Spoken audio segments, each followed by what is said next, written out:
Thunder. Thunder. Hello, everyone. There's currently a thunderstorm going on outside. That one. The one that's not on the radar at all. Agree. Like, we're driving home from Sam's VA appointment and it is the 31st, is the thing. And, I'm like, it looks really dark. Like, I took my sunglasses down and went back up. No, she did the granny thing like I she did. just did. The granny thing. And I'm like, okay, it's dark with and without my sunglasses on. Because sometimes, like, oh, it's dark, but when you take your sunglasses, you're like, oh, no, it's just, the sunglasses and whatnot. No, it was dark either way. And I'm like, is there anything on the radar? And Sam's like, no, there's nothing. Not until 5 a.m. It is currently 6:26 p.m. And it's been dark since we left Wichita at like 5. So, anyway. Welcome to today's video, and welcome to another doctor update video. And we actually have things to update you on today. We actually have news. We do. We have some news, so let's get started. We're going to tell you what we know, and you'll probably get some thunder action in the background. Thunderstruck. As you can tell, Sam's feeling some better, and we are really glad. Or at least trying to. So the first thing that the doctor, so there was a lot of conversation, and some of it we're going to share and some of it we are not. But the doctor goes, have you ever had problems with your liver? And we're like, not that we're aware of. And she said, well, when you came into the ER, there was some enzyme or count for his liver. It's really high. That was really high. It was like 60 something. And she's like, when we did your labs last week, it's still high. It's still very high. It's still very high. So it hadn't changed that much. It had dropped like 2 points or something. Yeah. She's like, so we're a little concerned about that. Well, it should be close to 40. Right, it should be 40, and it's like 58 or something. Yeah. 58 or 59. And we're like, oh, okay. So talking a little bit more, and she's like, and your thyroid levels, she's like, your thyroid checked out on the high end of normal. She's like, the numbers were still, I don't even remember what the numbers were, but they were still like higher than we want them. So she's like, we're gonna put you on medication for that. They're also putting him on medication for his liver. Yeah, I'm getting put on a bunch of medicine. Yeah. Then we were talking about, she's like, have you ever been on high cholesterol medication? Yeah, I had been well enough I was able to get off of it. And I told her, I said, don't let him fool you. He got mad because he couldn't eat any citrus and just stopped taking it. But it was also, I had gotten well enough that the doctor said I didn't need to take it no more.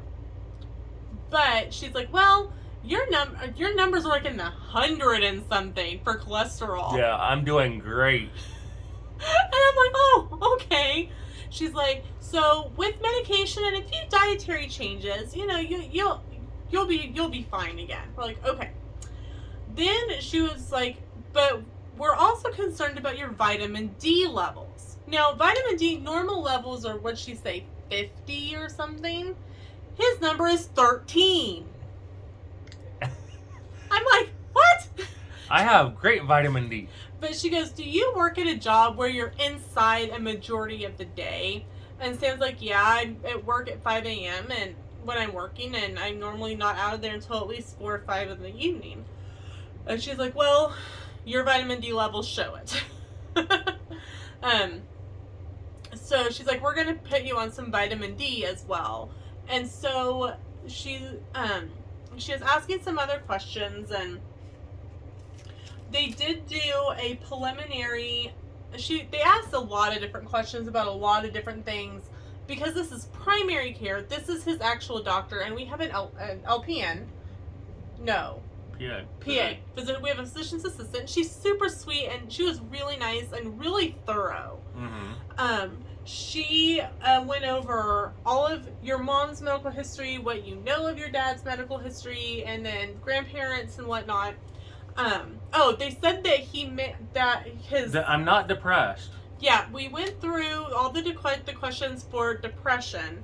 I passed depression. I didn't pass PTSD. Yeah, she asked like he answered yes to all the questions, the preliminary All but questions, one. all but one, on the Do I PTSD. feel disconnected from people? No, I just don't connect to people in the first place, so I can't feel disconnected. I don't know about you sometimes. But so she's like, well, I feel very strongly that we should have you see mental and behavioral health. And I told him, I said, it's nothing to be ashamed of. It's nothing to be upset about.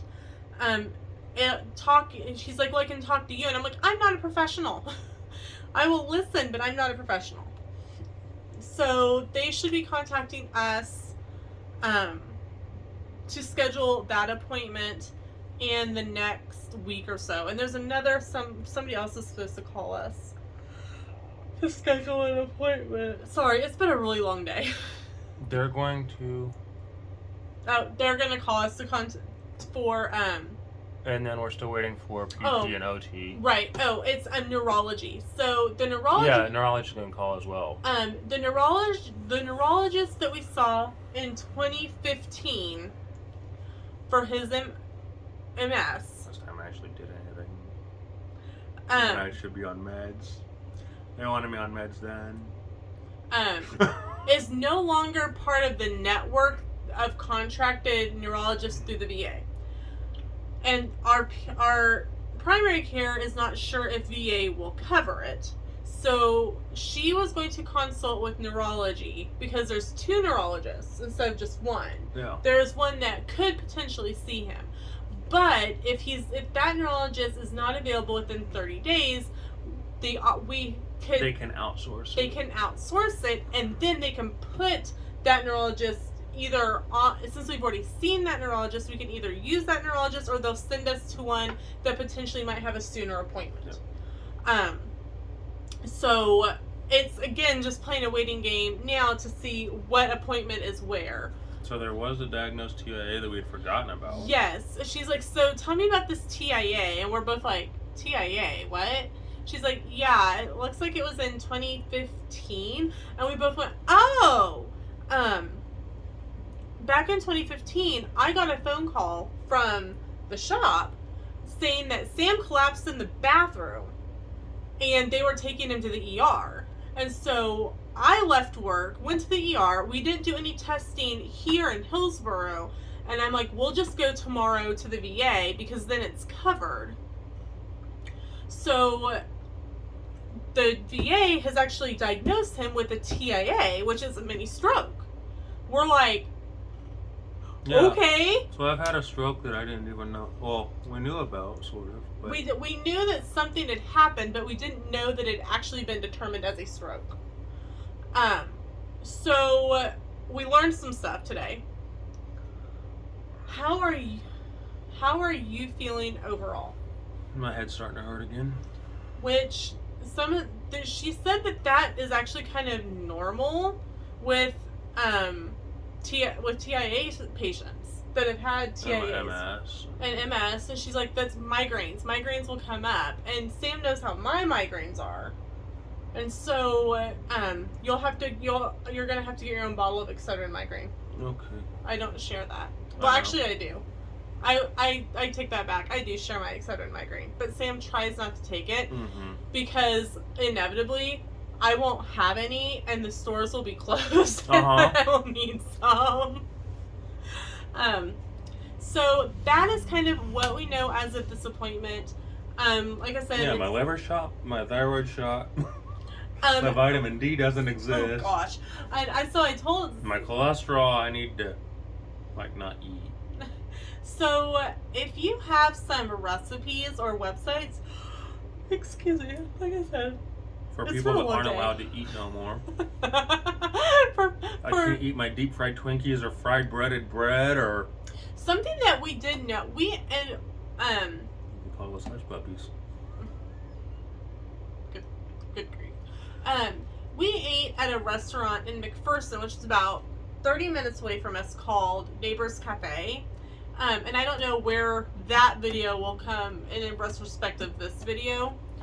But we had breakfast there this morning, and your stomach didn't hurt afterwards. No, but it did after Texas Roadhouse. So after we left the VA, we went to Texas Roadhouse and chatted and we both had steak, and we ate on an onion blossom, and we had bread, of course.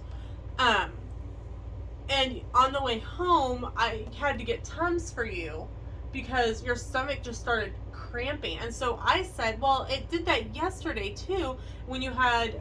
But I had hospital food and it did the same thing. And so if there's no rhyme or reason to what caused it. I'm like, well, maybe it's oil. Maybe it's fried food. But if it was bad the entire time at the hospital, both hospitals too. Yeah. I can't win. You can't win. Because you want to eat. You like food. And not feel like shit. So, but So we've got some answers. Yes, we have some answers, and so I was telling Sam in the car and said, hey, so if you're low on vitamin D, that's like a medical prescription that we need to go on vacation so you can get sunshine. She did say that you should spend some time outside. If it's possible. Not right now because it's raining. I will in the rain. I'll stand outside of the big metal stick I'll hold this up in the air.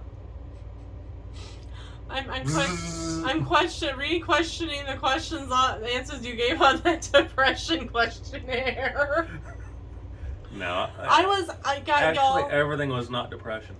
Y'all, I was super proud of him. He answered all the questions from the PTSD questionnaire 100% honestly. For the first time ever. For the first time ever. I was so proud of him. Leave some hearts in the comments for him because it is hard for anyone to admit that that there's been a problem or they have nightmares. But it's harder for someone in the military service to admit to that because they're told, be strong, be mission ready all the time.